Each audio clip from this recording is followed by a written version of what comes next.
Mike's Daily Podcast. 1492, and that is the year that Columbus sailed the ocean blue, and I finally got it right. I knew I would get it right sometime in the 1400s, and soon we'll be at 1500, and soon I will be 49. This is my last day of being 48. 48, what a great year that was. That's multiples of 2, isn't it? 4 times 2 is 8. That's exciting. Mike's Daily Podcast. All even numbers. That's cool. That year flew by. 48. 1948 was Mike's Daily Podcast. when Israel became a country. I think that was part of history that I remember. And you can say to me, happy birthday, Mike, tomorrow when it is. And then you and I will go and get a slow gin fizz, because those are great and they get you a little buzzed. It's fun. Mike's Daily Podcast. Plus, it's an old school drink. And if I was 88, I would be loving those, except for the fact Mike's my liver would be Daily pretty much decayed. Podcast. You know, you got to take care of yourself. Yeah. A lot of people my age and younger got diabetes already. That's not good.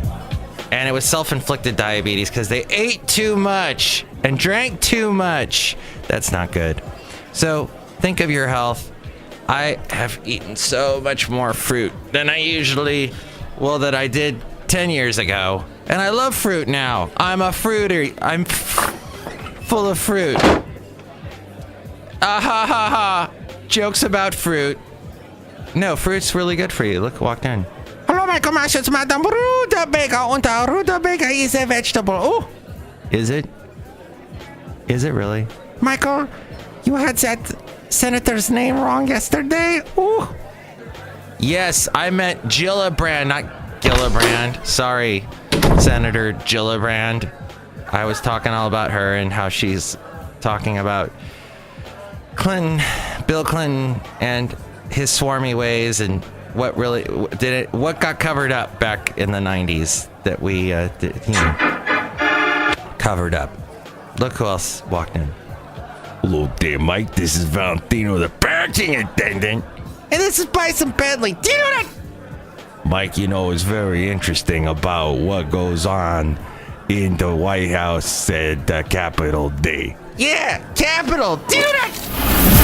And here's today's podcast picture. I will show them a podcast picture, Ariel. But first, yes, I was fascinated by a show called The Daily, not to be confused with Mike's Daily Podcast, which is what you are listening to right now. Sound effects of clapping. No, wait, that's not what I wanted. The sound effects of clapping. No clapping. Anyway. Sound effects of clapping. All right, thank you. Oh man, if you get harassed and you work in Congress, first off, you have to, 30 days? There's 30 days, 30 days, 30 days. Everything gets pushed out. And you have within 110 days to make the complaint. But everything goes, first off, you have to see a counselor for 30 days. That's right, for 30 days. And you can't tell anybody about what you're doing. You can't talk about it. You can't talk about it with the guy that harassed you. You can't talk about it with your family. And then there's like a 30-day mediation. Cooling off period. Then there's like 30 days of mediation. It's all 30 days, 30 days, 30 days. And it's all Mad Men. It's all just, and I would play the music right now, but I don't have it on my button bar thingy. Sorry. Is you blind? I am. I should have put it on my... Danger, Will Robinson, danger. But that's what happens. And I'm going to go with this picture. This was the sunset on Sunday in Benicia. And there's this cool little island thing. And yeah, I love going up to Benicia once in a while. It's like a little vacation with my dog, Basil the Boxer. So that's what goes on, and that needs to change, and that's what Gillibrand is trying so hard to get that all changed up. In fact, she was being interviewed on The Daily as well, from the New York Times does that. Hey, Kevin chimed in. Kevin used to do a segment on the show called Addenda with Kevin. And Kevin commented on the show that I did, the last one, where I talked about how the guy from eHarmony looked like Orville Redenbacher. He liked that comment, and he gave me an LOL. Thank you. I like the LOL. I use that all the time to get the mail. You've got mail. And that took me forever to find just now. You don't know how difficult it was. I was looking and looking. And I was also looking for this one here. Where's that thing that goes ding? Thank you. That says you're correct. You are correct, sir. 880 is also a podcast I was listening to called Cross Currents that comes out of KALW in San Francisco. Good podcast to check out. I give you all kinds of great other podcasts to listen to when you're listening to this one. So I'm helping you out. And they had one, their last one talked about 880, the freeway, also known as the Nimitz, the nasty Nimitz. It has all kinds of, nobody likes it. It's a horrible freeway, horrible.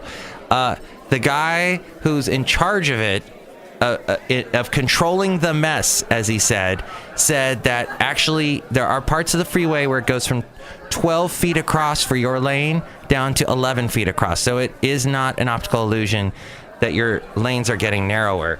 And they're doing that due to construction.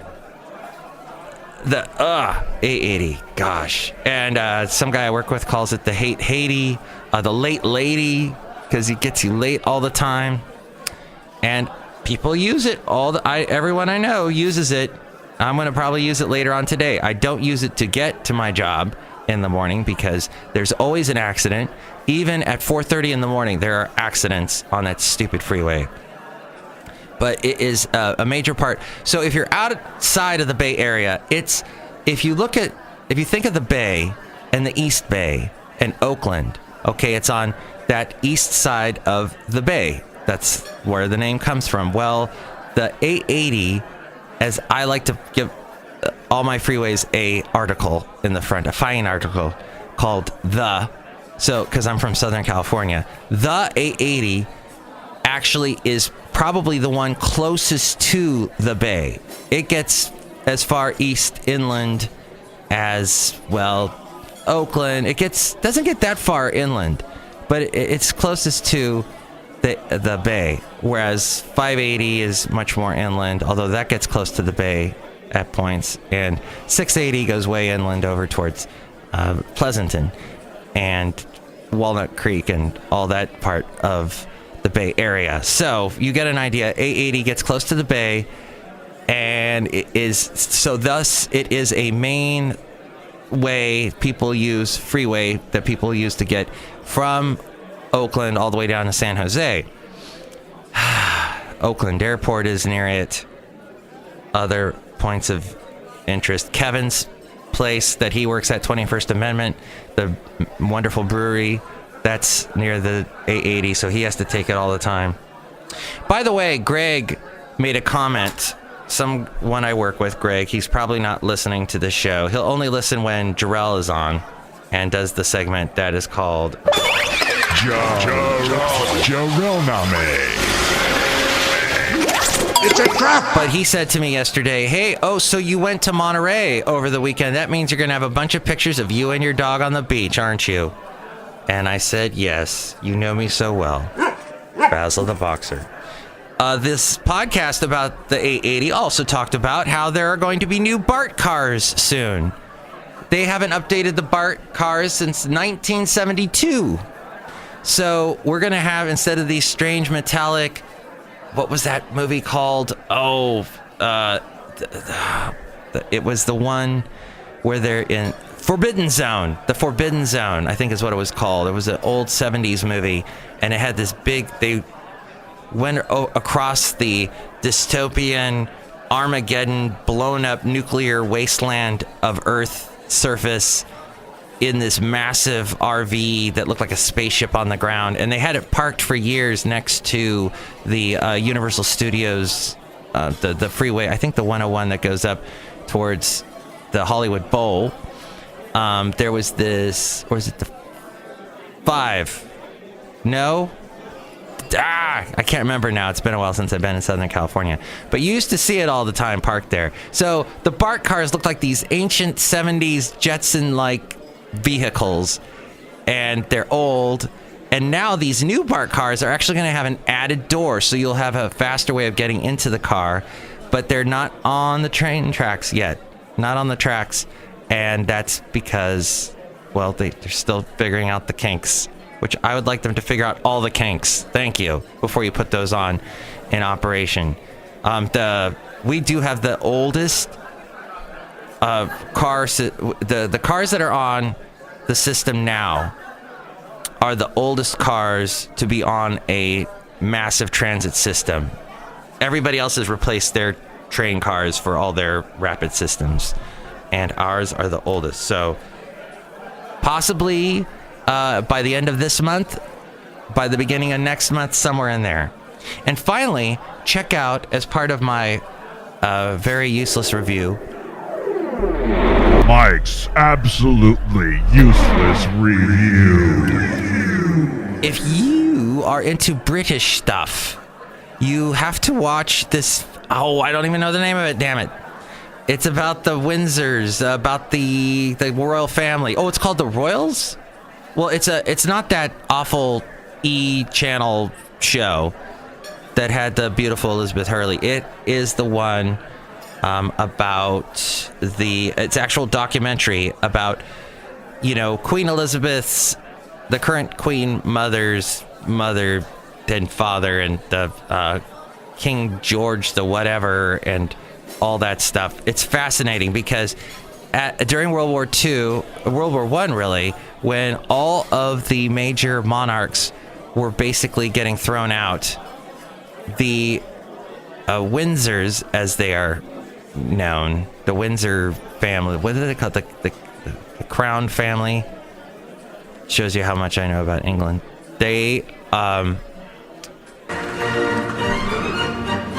apparently learned to adapt in a very interesting way. They actually changed their last name because their last name used to be German, and in the middle of World War I and World War II, that was not a good last name to have. That was German.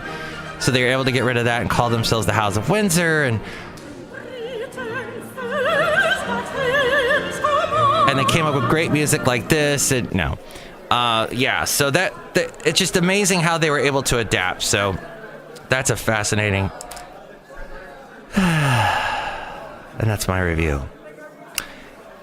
Twitter comes for Paris Hilton for claiming she invented the selfie. Paris Hilton tweeted that she and Britney Spears invented the selfie 11 years ago. It didn't take long for Twitter users to fire back and disprove her claim. Oh, thank you. Donald Trump is shutting down his foundation.